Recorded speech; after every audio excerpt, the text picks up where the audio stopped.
ప్రియమైన స్నేహితులారా, నేటి మన చర్చ ఒక విచిత్రమైన రహస్యమైన గ్రంథం గురించి. దీన్ని చాలామంది డెవిల్స్ బైబిల్ లేదా సైతాన్ బైబిల్ అని పిలుస్తారు. దాని అసలు పేరు కోడెక్స్ గిగాస్. కొందరు ఇది సైతాన్ రాసింది అని నమ్ముతారు, మరికొందరు ఇది ఒక మత యాజకుడు రాసింది అని చెబుతారు. కానీ నిజానికి ఈ పుస్తకంలో ఏముంది? ఇది నిజంగా సైతాన్ రాసిందా, లేక చరిత్రలో వాస్తవం ఏంటి? బైబిల్ ప్రకారం దీని వెనుక ఉన్న నిజం ఏంటి?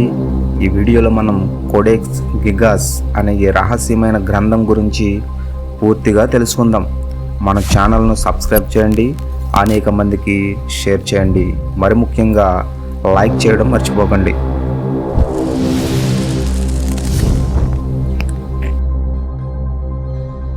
కోడెక్స్ గిగాస్ అనే పుస్తకం గురించి వినగానే చాలామంది దీన్ని సైతాన్ రాసిన బైబిల్ అని అనుకుంటారు. కానీ నిజానికి చరిత్ర ఏం చెబుతుంది అంటే, ఇది 13వ శతాబ్ద సమయంలో బొహేమియా అనే ప్రాంతంలో ఉన్న ఒక మఠంలో తయారైన పెద్ద గ్రంథం. ఇందులో పాత నిబంధన, క్రొత్త నిబంధనతో పాటు ఇతర చరిత్ర గ్రంథాలు, వైద్య వచనాలు, మఠపు నియమాలు మరియు కొంతమంది వాడుకునే మంత్రాలు, పిశాచ విమోచన ప్రార్థనలు కూడా ఉన్నాయి. పుస్తకమంతా పెద్దది కాబట్టి దీన్ని కోడెక్స్ గిగాస్ అని అంటారు, అంటే గ్రేట్ బుక్ అని పిలిచారు. కానీ ఎందుకు డెవిల్స్ బైబిల్ అనే పేరుతో ప్రసిద్ధి చెందింది అంటే, ఈ గ్రంథంలో ఒక చోట మొత్తం సైతాన్ యొక్క పెద్ద చిత్రం గీయబడి ఉంది. అందువల్ల చాలామంది దీన్ని సైతాన్ రాశాడు అని నమ్మారు.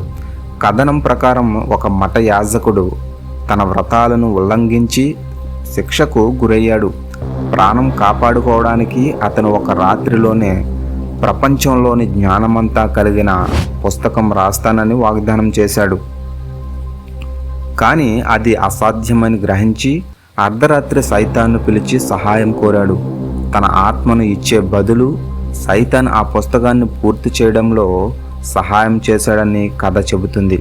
కృతజ్ఞతగా లేదా ఒప్పందం గుర్తుగా ఆ యాజకుడు ఒక పూర్తి రోజులో సైతాన్ చిత్రాన్ని గీశాడని, పుస్తకాన్ని వ్రాసాడని చెబుతారు. ఈ కథనం వలన దీన్ని డెవిల్స్ బైబిల్ అని పిలిచారు. కానీ శాస్త్రీయ పరిశోధకుల ప్రకారం ఈ పుస్తకం ఒకే రాత్రిలో వ్రాయబడలేదు. దీన్ని రాయడానికి కనీసం 20 నుంచి 30 సంవత్సరాలు పట్టిందని చెబుతున్నారు. పుస్తకంలో బైబిల్ గ్రంథాలు ఉన్నప్పటికీ దీన్ని బైబిల్ స్థానంలో లేదా పవిత్ర గ్రంథంగా ఎప్పుడూ పరిగణించలేదు. బైబిల్ ప్రకారం సైతాన్ మోసగాడు, అబద్ధాలకు తండ్రి. యోహాను సువార్త 8:44 చెప్పబడింది. కాబట్టి సైతాన్ రాసిన గ్రంథం దేవుని వాక్యానికి విరుద్ధమవుతుంది. కోడెక్స్ గిగాస్ మాత్రం మానవుడు రాసిన మ్యానుస్క్రిప్ట్.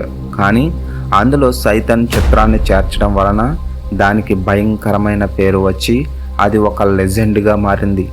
నిజమైన చరిత్ర చెబుతున్నది ఏంటంటే, ఇది ఒక మనిషి రాసిన పెద్ద పుస్తకం, సైతాన్ రాసింది కాదని. కాబట్టి మనం తెలుసుకోవాల్సిన విషయం ఏమిటంటే, బైబిల్ వాక్యము దేవుని శ్వాసతో రాసిన సత్యమైన వాక్యము. కానీ కోడెక్స్ గిగాస్ మాత్రం మానవుల చేతి రాత, మ్యానుస్క్రిప్ట్ మాత్రమే.